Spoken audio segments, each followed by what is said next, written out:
What's going on, everybody? It is Friday, January 5th, 2024, and this is your Uncharted Space Activity Update. Ignition sequence start.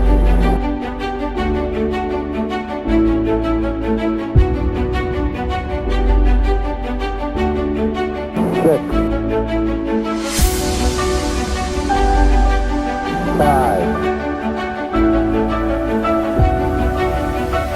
4, 3, 2,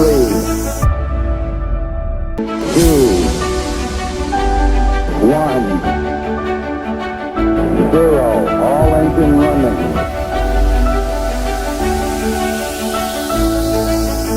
Liftoff. We have a liftoff. All right, welcome back in, everybody. It has, as always, been a busy week in space activities, and if you're a fan of SpaceX, it always seems to be pretty busy. They always seem to have something going on. If you don't do so, go check out NASA Spaceflight, because they have live streams at Starbase in Boca Chica, Texas. They have live streams at Space Coast down in Florida for especially everything at Kennedy and Canaveral. And they have a live stream at the McGregor testing site where SpaceX does the majority of their engine testing. There's tests that takes place there like almost every day and multiple times a day sometimes. So go check that out if you want to see some really cool action-packed stuff. Again, if you're a space fan and you haven't checked out NASA Spaceflight, what are you even doing? Just run on over there and check out their stuff. Their stuff is really cool, really informative, really knowledgeable. Their team is amazing. You're going to love it, I promise. But let's get into what we've seen happen through SpaceX, through space flight, through all sorts of stuff in the last week. On January 2nd, 2024, Booster 10 was returned to the production site for pre-launch preparations, essentially. It looked alarming at the time. I saw a lot of people who were panicking, like, oh no, this is a huge setback, this is a major setback, there's something wrong with the ship, there's something wrong with the booster, all this stuff. This is a planned move back to the production site for them to just tighten up all the screws, get all the loose ends taken care of ahead of Integrated Flight Test 3. So they've moved it back, they're going to do all that, and then I assume in the coming weeks we will see it roll back to the pad. On January 5th, 2024, following suit with Booster 10, Ship 28 also returned to the production site for what they are saying is pre-flight modifications, essentially. So they're just going to tighten up all the loose ends on both Ship and Booster, but we have now seen both Ship and Booster roll back to the production site ahead of IFT 3. Now, what would be really cool is if we get a double rollout. I think if you get both just rolling out same time back to the pad, that will be absolutely incredible, a beautiful thing to see.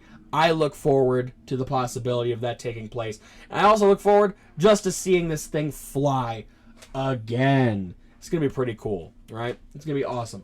And like I said, if you guys keep up with, check out the Starbase live stream, you can see that they always are doing things down at Starbase. They had a bunch of modification equipment up on the OLM the last couple days, and just a lot of activity happening, especially with the boosters and the ship rolling and coming back. But those are the biggest pieces of news coming out of SpaceX this week, is that they have moved those back to the production site so that they can get the pre-flight modifications taken care of. The next and last thing is this is a shorter video. Like I said, busy, but only busy from, probably from their perspective. Me just talking about it, not as crazy, not as busy. Today, January 5th. Sorry, wow, I'm a day in the future, apparently. January 5th, 2024, ULA rolled out the Vulcan Centaur rocket for the Peregrine 1 mission. That is supposed to take place no earlier than Monday. The Peregrine 1 mission will carry an Astrobotics Peregrine lunar lander, which is part of the NASA Commercial Lunar Payload Services, or CLPS, initiative, as well as the Artemis program. So they are going to take care of that. Hopefully, we get a launch coming out of there. Monday is the earliest they said it could be. Obviously, weather permitting, stuff like that. We could see it get pushed. We could see it not get pushed. Who knows? There was also yesterday. Yesterday, the Falcon 9 launched.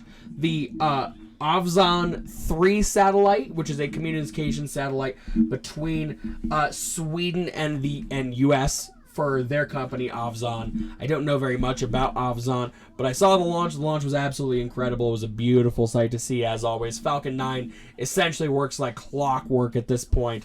It's incredible how much practice they have and how easy it seems to come to them now that they've done it over and over and over again. And I assume that the more that we get Starship off the ground, the more that cadence will increase too.